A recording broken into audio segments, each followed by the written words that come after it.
मैं हर बार अपने इशू के लिए फिजियोथेरेपिस्ट के पास जाता हूँ, कुछ दिन सेशंस लेता हूँ, मेरा पेन भी कम हो जाता है और मैं उसके बाद डिसकंटिन्यू करता हूँ, लेकिन पता नहीं क्यों दोबारा मेरा पेन फिर से आ जाता है। आज इसके ऊपर बात करते हैं क्योंकि ये बहुत इंपॉर्टेंट है।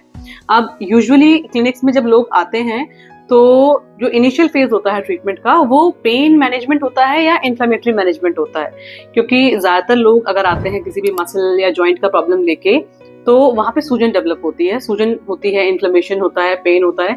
तो हम फिजियोथेरेपिस्ट का जो इनिशियल ट्रीटमेंट होता है वो सूजन को मैनेज करने के लिए होता है। अब काफी लोग क्या करते हैं कि जब तक सूजन या इन्फ्लेमेशन मैनेज होता है तब तक तो अपने सेशंस में काफी रेगुलर रहते हैं, लेकिन जैसे एक बार सूजन या इन्फ्लेमेशन काफी बेटर हो जाता है तो उसके बाद वो अपने सेशंस जो है वो डिसकंटिन्यू कर देते हैं। तो ऐसा आपको नहीं करना चाहिए, क्योंकि इनिशियल ट्रीटमेंट प्लान जो है वो पेन को इम्प्रूव करने के लिए या पेन को बेटर करने के लिए ही किया जा रहा था। अब क्योंकि जैसे आप अपने रिकवरी के सेकंड स्टेप में आए जिसमें कि हम आपके रूट कॉज को टारगेट करते हैं, जैसे ही हम उसमें स्टेप इन करना चाहते हैं आप सेशंस को डिसकंटिन्यू कर देते हैं। तो आइडियली आपने जितना भी पेन मैनेजमेंट के लिए, इन्फ्लेमेटरी मैनेजमेंट के लिए सेशंस लिए हैं वो वेस्ट हो जाते हैं, क्योंकि इनिशियली जब आप सूजन बढ़ा के लेके आते हैं तो हम डायरेक्टली टिश्यूज को लोड नहीं कर सकते हैं या उसके ऊपर मैनुअल ट्रीटमेंट नहीं कर सकते हैं because of the inflammatory changes of course.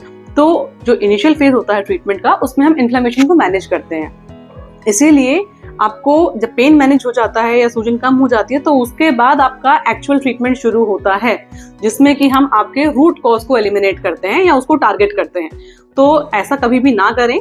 आपका पेन एक बार मैनेज हो जाए, सूजन एक बार मैनेज हो जाए तो उसके बाद अपने फिजियोथेरेपी सेशंस को आपको डिसकंटिन्यू नहीं करना चाहिए।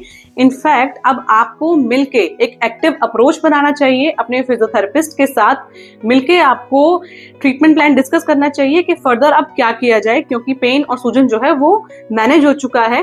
अब आप एक्सरसाइजेस ऐड करिए अपने रूटीन में और जो रूट कॉज को टारगेट करेंगे वो एक्सरसाइजेस आपके फिजियोथेरेपिस्ट आपको देंगे और आपको अब उस रूट कॉज को टारगेट करना है। तो मेरा एडवाइस आपको यही रहेगा कि कभी भी अपना इन्फ्लेमेटरी या पेन मैनेजमेंट वाला फेज पूरा करने के बाद आप सेशंस डिसकंटिन्यू ना करें। रादर देन दिस आप अब अपने एक्सरसाइजेस पर फोकस करें, क्योंकि यही एक्सरसाइजेस आपको लॉन्ग टर्म रिलीफ देने वाले हैं।